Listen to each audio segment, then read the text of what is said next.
one of the things I hear often, and you probably hear this too, is like, well, I don't really know what my future is, right? Well, guess what? Setting aside time every day to think about it helps to craft it. It takes a lot of dreaming. It takes a lot of problem solving, mental problem solving, right? There's a lot of decision making in that process of stepping into the future. What's up, family? Welcome to another episode of the Future is Here podcast. Of course, I'm your host, Tommy Nixon. I'm here with my man, Robert Aboides. I am he. And this is where we discuss leadership principles you need to lead the next generations. Today, we have a special treat for you. We have 5 leadership cheat codes that if you implement it today, it'll change your leadership. It should. Immediate impact. So here it is, man. So 5 leadership cheat codes. I'm going to give you the first one here. And it's this. And I know you're going to be like, I know that, but it's so hard. I can't do it. Here's the cheat code. You have to say no to more things. In fact, I would say you could go out today and choose 3 things you're going to say no to today. And I bet you it'll change your leadership today. Oh, I completely agree. I mean, I think honestly, I feel like it's kind of an epidemic with leaders right now, especially leaders in the church.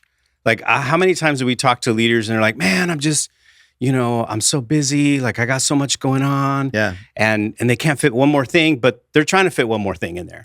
Yeah. It's crazy. You had an experience the other day I had an experience the other day where a leader's like, hey, can we talk, right? I need help. No problem. That's our job. Hey, what time would you like to talk at? Oh, can we at this time? That time gets close to that or it gets to that. And it's like, hey, man, can I push it back? Can I push it back, right? And I think your phone call went from 10 a.m. to 2:30. 2:30 in the afternoon. I had somebody hit me up and they were like, hey, can we do this? And then right before they're like, oh, can I push it back? I had an emergency meeting come up. And then I said, sure, no problem. Made time for them. And then when it got to that time, they didn't show up to it. Yeah. I mean, these are all the symptoms of the fact that you are taking on too many things as a leader. If you're constantly having to change meeting times or cancel meetings or not show up to things or forget that you had something. Yeah. I mean, how often does that happen, right? And probably mostly happens at home. You forget that, maybe your wife scheduled something and it wasn't on your calendar and you're like, oh yeah, that's right. You told me about it and I forgot. I think these are all symptoms of the fact that we've got too many things going on. I mean, we've talked a lot about just how much activity that leaders are engaged in, thinking that this is what pleases God. Yeah, and also too, if we're honest, I think we think, we don't say this, but it's what pleases man. It's like others then look at us and go, man, wow, you're so busy. I know a lot of leaders hit me up and they're like, oh, I didn't want to bother you. I know you're so busy. And I'm like, my life is full. But I'm not running around like, I gotta. Yeah. That's not. I don't roll like that because I say no to a lot of things. And here's the extra cheat code is when you start saying no to things and you start having those boundaries, you start training everybody around you to know and have the right expectations for your life. Oh yeah. So like no one calls me pretty much after 5:00 every day. And the reason is because I don't answer you.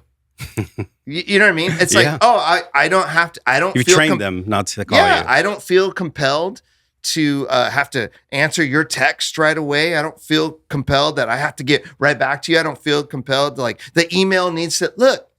I have a time for email every day, and if it didn't reach it in that time, I'm going to get back to you tomorrow. Now there are times when, hey, there's some time sensitive stuff, sure.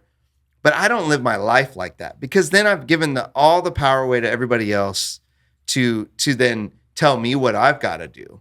And then my personality is also, I don't like people telling me what to do. Yeah, and you're pretty standoffish anyway. Yeah. So I'm like, nah, dude. Just kidding. But yeah, I mean, there's that part where it's like, well, so I think that's a huge one for me that if you started saying no to things, that would change.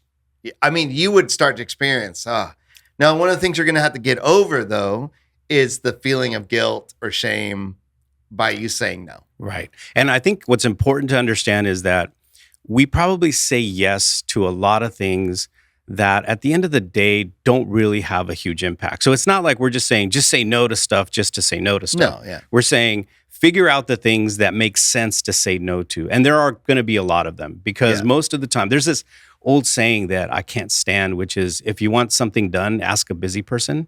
Yeah. You know, it's for me, that is such a sign of disrespect. If you see me like barely making it because I have so many things on my plate, you're like, oh, that dude gets a lot done. Let me ask him to do this for me. And it feels like, I don't know, for me at least, it feels like that's when, I don't know if it's just that I notice it more or that's when people reach out to me more, is when I have a lot of things on my plate. I feel like that's when people are asking me for things. Yeah. And that's the time when a lot of times, again, there's the guilt of, man, I don't want to say no.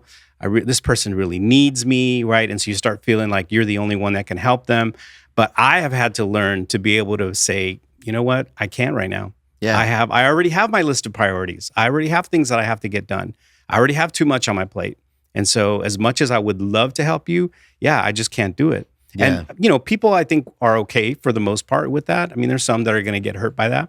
But for the most part, you're not going to hurt people by telling them no. Well, the other thing too is like when a lot of times the reason people in our space don't say yes to everything is because they care about other people. But I will tell you right now, people try to put stuff on you all the time and they make it sound like it's kind of like, life or death, or it's this big deal. And also when you start saying no, you realize, oh, it wasn't that big a deal.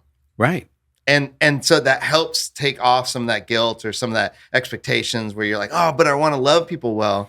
Dude, you could love people really well by saying no. Yeah. I realized I started saying no to people and guess what? They didn't die. Yeah. Everything turned out okay. Everything was okay. Yeah. They found somewhere else to get their answer or to get that done. Or they figured it out. Or they just waited. They just waited until a time when, I was available. And just so you guys know, no doesn't mean never. Right? It just means not now. Right. Right? There are certain things where if you can figure out like how you're made, your priorities, there are some things that are never. I'm just never going to do that. But for the most part, it's just no, it's no to now. Right? And so here's one of the things though, our second kind of cheat code for you actually helps in saying no to things. Yes, absolutely. And that is you set aside time every day to visit the future. Yeah, that's gonna throw some people off. Like, what are you talking about? What do you mean, Tommy? You go visit the future. Every day, you set aside time to visit the future, and you actually came up with that phrase. So, what do we mean by that? Yeah, what I mean by that is that you have to have some time every day to think about where am I really going? Yeah, where am I going personally, just as an individual?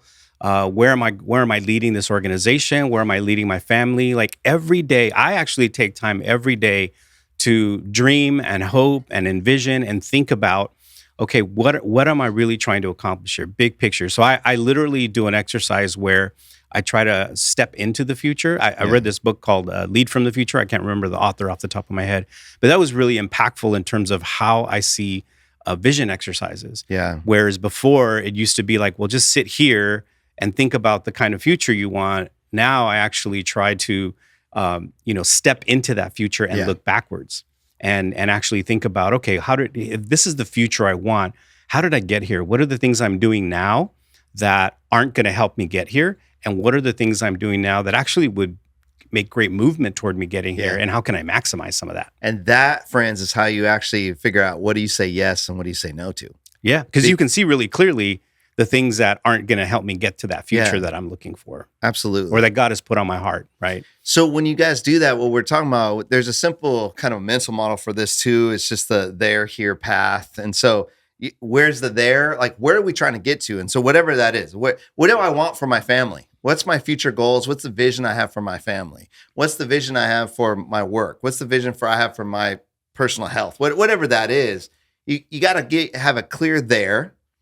The here is where am I at right now? Being honest with where I'm at right now. If I want to weigh, 168, with muscle, but where am I here right now? I'm at 200. Okay. I just got to be honest. I'm at 200. That's hurtful. Right. That's hurtful right now. We keep on talking about health. I feel shamed right now. Whatever that is.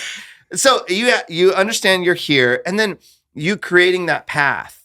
And the path towards from the here to the there, that's the path for it. And then the daily decisions are the yeses and nos to that. Yeah. And you can't have too many of those. Like the big, theirs, you got to understand what's important. And we've talked a lot about too, having like kind of a kingdom values plan here. Right. What are the core areas that God's called you to? So when you have all that, this kind of stuff to even get to visit the future every day, you have to spend time and energy really understanding the there. What are the places? Working backwards and going, how am I going to get there? Yeah. And then every day when somebody goes, hey, Rob, can you help me out with this from this time to this time? And you're going, I can't because I'm on this health journey. I'm in the gym during that time. I can't. And that's where you kind of go, I know that having good health is important for me to do all these other things. Like you've thought through it and it's compelling enough for you to go, oh, I'd love to help you. I can't. Yeah. That's where you start saying no. I mean, I think one of the things I hear often, and you probably hear this too, is like, well, I don't really know. I don't really know what my future is, right? Well, guess what? Setting aside time every day to think about it helps to craft it. Yep. It's not like I woke up one day and like, oh, I know exactly what my future is going to be. No. It takes a lot of dreaming. It takes a lot of problem solving, mental problem solving, right? Oh, if I did want this, what would that mean, right? There's a lot of decision making in that process of stepping into the future, because if you said, oh, but my future is I want to be a billionaire. Well, okay, there's a lot of things that have to happen for that to happen, right? And so you're gonna have you're not gonna be a billionaire by working a 9-to-5 job the rest of your life. Right. It's going to take a completely different strategy to do that. And so if that really is a thing, then you have to kind of think through those things. And sometimes like my vision constantly shifts. I think you and I have talked about the fact that, I had originally like a 3-year plan and then a 5-year plan. And we have to allot for the fact that God sometimes, we can make our plans, but it's God who makes them happen. Yeah. And so he's the one who's going to direct us. And so I have had to change my short-term vision often. My long-term vision though has remained the same. Every time I step in the future, it looks like the vision that I've crafted. The short-term, how I get there shifted a little bit. But I have not lost sight of the fact. And that's partly because I step into it every day. Yeah. Every day I'm stepping into it. Yep. And you can go back in the podcast, friends, and go check out how do you find your purpose? Like how do you find how you're created? All those things work together. And then it's all the things, the mistakes we make and the life lessons and watching other people and wisdom and all that continues to shape this to say, hey, as you think about that future, where you're trying to get to, then you work it backwards and you're always thinking about that. How has today changed? What does that look like? How am I moving forward? That's actually really important. The other thing that this really helps with, so let's talk organizationally as an organizational leader, what it really helps with is innovation. Because you're not going to innovate by sitting here in the present and thinking about what should I do next. Yeah. That is not how you innovate. That's not leadership. That's adapting because the future is moving faster than you'll ever be able to catch up to. So you got to step into that future and think about, okay, what are the innovations that it took for us to get here? And that's something I think that, you're constantly doing, and we're constantly having these conversations about, man, I'm trying to get to this future, but sometimes you realize that it's going to take something much greater to get there than just the daily grind that we're going through. Absolutely. And that's what we want leaders. This is why it will change your leadership like today if you start implementing these things. So first one, say no to more things. The way you figure out how to say no to more things is you set aside time every day to think about the future.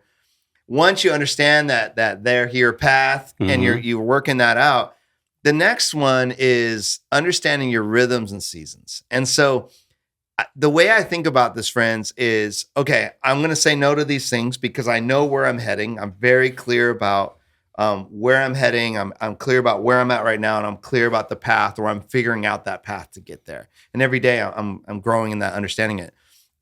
The rhythm, if I start to set aside rhythms in my life that I know that will really help me then attain that, right? And walk that path and grow in it.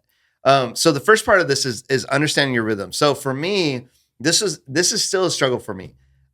Everybody I know that's, a leader and getting at it, you just want to be productive. So you're just like, I'm going to get up every day. I'm just going to go, go, go, go, go. Well, I really was like that. My 20s and 30s, that's all I did. I worked my butt off. And And some of it was kind of just, turning in circles, but I was moving towards some things. What I started to realize was, I would have gotten through that time period a lot better. I would have been even more resilient. I would have made better decisions, all that, if I had certain rhythms. Like if I got up at a certain time, if I spent my time with the Lord, if I drank water, like just some simple stuff. Yeah. If I worked out, if I took a walk in the sun, stuff that you're like, dude, we don't got time for that. We got to get it. I got to reach these young people. I'm telling you, if you set up these rhythms, I'm going to read at night before I go to bed instead of being on my phone. I'm going to, all the stuff that is good for you. You set those rhythms up, and it's the discipline of doing that and learning and figuring that out. It's those things that help me be really great when I need to show up. Right. Yeah. Now, okay. So I can be, as a leader, I'm listening to this going, okay, rhythms and seasons. Yeah. Yeah. It seems really, it seems like a big deal to try to establish these things. But I remember during pandemic, when you were in your little shack in your farm, remember? Yeah. I think that's what it was. You did I don't know if it was a webinar or just a devotional or something. And you talked about water, air, steel, and dirt. Was it dirt? It was water, steel, spirit, and oh man, what was? Anyway, I like mine better. Cotton. It was cotton. Cotton. That's right. That's right. Yeah. But I was thinking, as you were talking, I'm thinking about that. Like, how do you bring this to the daily? Right. Kind of core elements. Yeah. Yeah. If every day you try to be in touch or engage with core elements. Yeah. Water. Right. Drink lots of water. Air. Get out and breathe the air. Yeah. Right. Spirit. Take some time to get in touch with the Holy Spirit. Maybe ground, go for a walk. Yeah. So if you just did core elements, cotton was sleep. Sleep. I mean, just those 5 things, right? If you did every day, if you tried to get in touch with that would establish healthy rhythms. And then those healthy rhythms lead to healthy seasons in your life. So I really love that. I think we should kind of resurrect that. Yeah, man. So when you start figuring out those rhythms, and it takes time, friends, everyone's a little bit different. There are some core elements that I'm like, I think sleep, water, exercise. Those are really, and I see a lot of unhealthy leaders, right? It's tough. And I'm telling you, you'd be so much better at how God's made you if you had some of these simple things in your life. You know that, I know that. It's just about us doing it. The other part to the rhythm thing is once you figure out rhythms is the seasons. Seasons change. You'll be in seasons where you might be married with kids and your kids are really young, right? That's a different season. You might be in a season where my kids are a lot older. Your kids are all out of the house. We're empty nesters, grandkids. You're in different seasons, right? The seasons will change. And a lot of times what happens is they change and you're not aware of it. So just know that in this leadership journey, I'm going to do this and I'm just going to, once I figure it out, I figured it out. No, things change. And when you understand those barometers of going why am I getting so upset lately? Why am I so tired lately? Pay attention to your body, pay attention to your mind, pay attention to your emotions, pay attention to your spirit to go, something's off. And so you're constantly, as you think about the future, as you're saying no to these things, that you have rhythms in your life, you're recognizing that different seasons happen. And as you do that, you're adjusting along that path, right? Yeah. And I think too, those rhythms and seasons, there are seasons where you're going to have to say no to more things, going back to the first one, right? Yeah. I know that certain seasons for me, certain parts of the year, I'm like, okay, I know this is going to get a little crazy. And so I have to make sure I manage my calendar in such a way that I'm making time for all of the holidays, for example, right? I need to make time for family. I need to make time for myself. I need to make sure that I'm not just cramming the holiday season with a bunch of activity, a bunch of things that at the end of it, I'm exhausted. And then come the new year, I don't even know which way is up anymore. You can't even think about the future because it's overwhelming. The future, right? Yeah. So the rhythms and season, again, help you set aside time for the future, help you say no to more things. Really, really important. I mean, these things all kind of work together, but these are things that we just want to emphasize this. These are things that can be done today. Yeah. You can start making these decisions and changing these behaviors today. And you just choose one. Yeah. Drink more water a day. Sleep for 8 hours. Yeah. Go for a walk. for 10 minutes. And by the way, let me just say this. You're not doing it so you could do more stuff. Because I have heard leaders who are like, oh man, but I'm in the gym every day, and they're doing it not because it's important for their own health, but because they think like, I just need to make sure that I can be healthy so I can do more things. Yeah. That kind of defeats the whole purpose. Right. You're really looking at pacing, which is a whole nother thing. So along that path, when you there, here path, you like when you're on the path, friends, another simple mental model is ALA, which is like you act, you learn, you adjust. Mm-hmm. You're going, hey, did that work? I'm going to try this new supplement. I'm going to try working out for 10 minutes again. I'm going to try, is that working? Am I moving forward? You learn from it and you adjust. And that process is how you get to that there, right? The next one is, so once you're saying no to more things, you understand that because that what helps inform that is you're living in the future every day, right? You're setting aside time to visit the future every day. You're adding these rhythms and you're recognizing seasons that you're in. Yeah. And I would say, friends, be kind to yourself. Oh, yeah. As you figure out different seasons, be kind to yourself. Like we're all going through it. It's okay. You just learn from it and then you act, learn, adjust. The next part of all that, another cheat code, daily introspection. Daily introspection. Yes. It's the asking yourself the hard questions every day, the things that are uncomfortable. I don't think most leaders ask themselves hard questions. I think they just assume like, well, I'm the leader and I'm just going to push forward. And that didn't work, but it didn't work. And you start blaming other people why it didn't work. And so you just got to maybe push harder, or I got to get different people. Like you're just making all these decisions about your leadership based on external forces, right? Yeah. But the internal forces are the things that are actually going to help you grow. So questions like, man, why did I react that way today? Big one. Yeah. Or why did what that person say make me feel so angry? Yeah. Like, I think we have to, as leaders, go through this daily introspection with the simple things that happen every day so that we can be honest about who we are and about the things that are challenging us internally and then grow from that. I mean, that's the important part. Don't just say, okay, it's this, and then ignore it. Like once you determine like what it is, like, oh man, you know what? I think it's because I'm feeling a little insecure about that. Yeah. And so when that person said it wasn't going to work, that just really threw me sideways because I don't think it's going to work. Well, guess what? If you don't think it's going to work, well, then why are you pushing for it? Yeah. Right. Exactly. And that's really, friends, this is how the act, learn, adjust piece. This is the introspection where you have to sit, you have to make time for this, by the way. So you have to say no to some things so you can actually just spend some time. Yeah. When you drive home, sit in your car for 5 or 10 minutes before you walk into, your house or whatever that is. Like just spend some time thinking, praying, add this to your conversations with God. That's what I do, where I'm like, wow, why do I feel that way? Have make sure that you have these other relationships in your life to go, dude, have you ever, because you can also, as your introspection, you can also use people as a sounding board. Yeah. Hey man, do you experience me this way?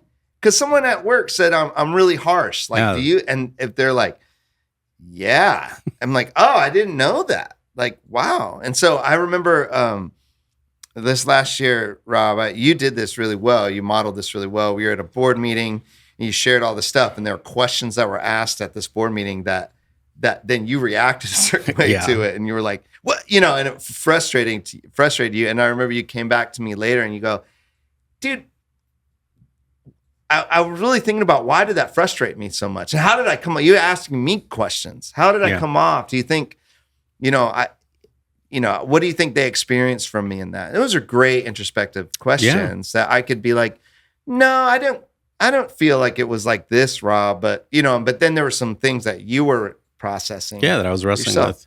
No, I think that's great. I mean, certainly if you're not understanding yourself, it's great to ask somebody else. My wife is a great barometer for me, for my introspection. I'll introspect about something and then I'll ask her. Yeah. I'm like, hey, this is what I'm kind of feeling. Do you think I'm like this, or do you experience this from me, or whatever? And she's really, she'll be really honest. So she's really helpful in those ways and because sometimes it's not, you know what I mean? Sometimes you don't It doesn't require a change, but it's still good, Yeah. to Ask kind the of question. ask those questions. Absolutely. Here's what I would say too, because I think that daily introspection requires, again, like a lot of these things do. I don't know if you're seeing a pattern, but you need time away from everything else each day, moments, hours, whatever it is, to be able to do these things. Yeah. You need to eliminate distractions in order to do this, right? I would say this: a daily introspection will produce more fruit than daily inspiration. Yep. I think we're constantly looking for inspiration on our social media feeds.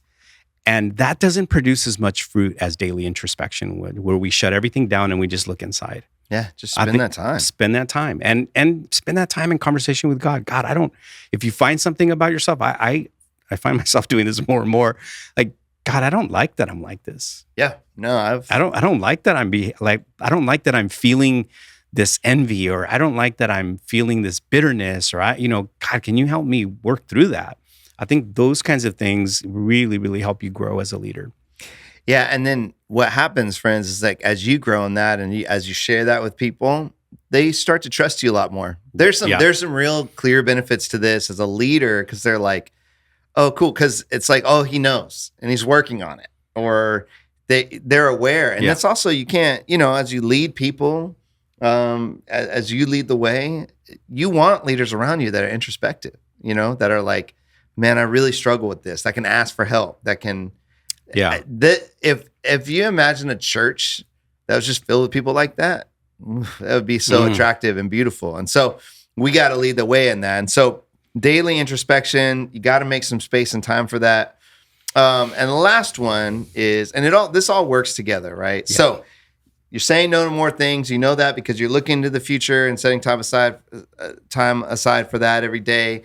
You're building in these rhythms. You're understanding the seasons that you're in. Daily introspection that you want to be better. So remember, the goal is for you to become who you're created to be, because you're a gift to the world. Yeah. So then spend time doing that. Right. Not just spend time just doing things. Right. You want to spend time becoming, not just doing. And so the last one of that is the daily goal setting. Like, this is a cheat code that's just like, if you have all these other things in place, then you can boil down what is important for me to do today. Yeah. And you will be more productive. I mean, goal setting and to-do lists, for example, have been around for, forever. Decades, right? Forever, probably. I'm sure there's some stone tablets with a to-do list somewhere. There are, man. In early Mesopotamia, right? But I do think that goal setting, and however you do it, there's no right way to do it. The most important thing is get some big rocks, move some big rocks every day, and then get a lot of little things done, right? I think the statistics are that like 70% of people in the US have to-do lists. Like, they work off of to-do lists. So everybody's doing it. But here's the catch. Only 41% of those things actually get done. Oh, wow. Yeah. Out of all of the 70% of people who use to-do lists, only 41%. Why? Because of distractions. You get distracted from your to-do list. So again, if you're doing all of these other things that we said, and then you get to your to-do list, you're going to be more prepared to get those important things, those priorities done every single day. And whichever way you use. I personally like to use sticky notes, Post-it notes, because for me, it's very visual. Yeah, I throw it away as soon as it's done. I write, little one. I have little ones, I have big ones. Yeah. And so if you there's visual for me, so like if I have 5 or 6 sitting on my desk at any time, I'll be like, oh, okay, I got to get that done. And then once I do it, I'll move it over to the done pile. Yeah. But it gives me just a really quick visual representation of the things that I have to do every single day. Yeah. People like bulleted lists. There's the Eisenhower matrix. I mean, there's all kinds of ways that you could do it. What's your favorite method? Yeah, I mean, what I like to do is because I live in the future, right? I have some annual goals, and those are kind of big, I use SMART goals for that. So you have big annual goals, no more than like 7, usually around 5. I boil those down into then my responsibilities. And so then I'm like, okay, these are the goals for this. So there might be other goals underneath that. Then I get down to quarters, like what do I need to do in this quarter, down to like, that means that today, here are the 3 big things I got to get done. And then I capture all the little things Because the distraction stuff of like, not like the social media distraction, but the distraction of like, oh, I got to do truck registration. I got to get my truck registered. Like, okay, cool. And then I capture that and I put it down into, hey, I'm going to take care of that on Thursday. This is what actually helps me block my time. Yeah. Once I block my time, that's how I say no to everybody else. Cause they're like, hey, can I do this? I can look and go, you know what? Let me move the truck registration down here. Yeah, I can meet with you then. Or, sorry, man, we're a couple months out. Because there's a value proposition there that I'm like, I know what needs to get done. And so I'm super clear about those things. And so my lists are based off of that. And here's the thing, just so you guys know, so you're not like, wow, I guess Tommy's perfect and he's just knocking it out every day. What's hard for me is to take the time to spend to think through the plan. Yeah, that's the hard part. That part's hard because you just want to start getting at it. But I'm like, things are shifting a lot. So I'm like, well, what is the most important things I can do now? And a lot of times they're the things that I don't want to take care of and do. Yeah. Right? That's why when you're really busy, have a lot of stuff to do, that's why all of a sudden your desk gets cleaned. Because you start going like, oh, everything but the things you have to do. But I have that's how I do it. Yeah. Yeah. I think I think the most productive person, I think, in our office is Andy. Yeah. Like, and one of the things I notice a lot about Andy is he has his little journal that that sounds like I'm condescending, but I'm not. He has a journal. The one with the unicorn on it? Yeah. No, that one. The cute one. Yeah, the cute one with all the colors on it and the little stickers and crayons. No, but he carries this thing around everywhere. And I notice every time we have meetings and he's in meetings, he's constantly writing notes down and to-dos and stuff. And I think that's why he's super productive, because he has a really like a daily rhythm of like, okay, these are all the things I need to do. Yeah. He's great at that. So I think that's important. Again, however you get that done, what's important, what we're saying here is that a daily thing that you could do to improve your leadership, to become more productive, is to set some daily goals, to get some to-do lists done. And I think for me, like my daily kryptonite is emails. Yeah. The minute I start reading emails, oh man, there went my whole day. Because I get so distracted by all the things that people are asking me to do or that they need from me. And then I'm just like, okay, this person needs it right away. So you have to be careful not to let everybody else drive your priorities. It's really important. Here's the secret sauce as we wrap up today. I think for the daily goal setting for me is also, if you're going to make all this time to do all these other things we're telling you to do, when you set daily goals and you complete them, then you can be done. Yes. And that can give you the space and time to go, okay, now I got to spend time. I got to make enough time to like sit and think, to plan, to do the next day. Because if you don't have these goals, then it's constant. Yeah. It never ends because there's always more stuff to do and people putting more goals on your daily. But once I'm like, I got these done, this has been an important part for me to be like, I did enough. Oh, that's good. Yeah. I've done enough. Even if the whole to-do list isn't complete. Right. I did I get the big things done? Yeah. Okay. Tomorrow. Right. And that's actually been really helpful for me as well. Yeah. Because I think the people who suffer the most in that is your family, when you take that work home because you feel like you didn't do enough. Right. So being able to have a clean cutoff, that's a bonus one. Being able to have a clean cutoff every day where you're just like, okay, I'm done for the day. Now I need to be present for everybody else, I think would be great. Last thing I want to just say about this is all of these things are things that we do as leaders, things that are not necessarily noticeable to other people, but the result of them will be noticeable to other people. Absolutely. As you become a better leader because you're doing these things, people will notice that, man, you're different. Like you're behaving different, you're speaking differently, your demeanor's different, all of that. So friends, I think it's really, really important. These are some cheat codes. Hopefully you guys will implement them right away because we believe that they're going to make an immediate impact, not just in your leadership, but in your life. Yeah, man. So we hope you guys enjoyed this episode of Future is Here podcast, man. 5 leadership cheat codes that you need that would change your leadership today. We hope you guys have a great time, man. Thanks for joining us. We'll see you guys next time on The Future is Here. Peace.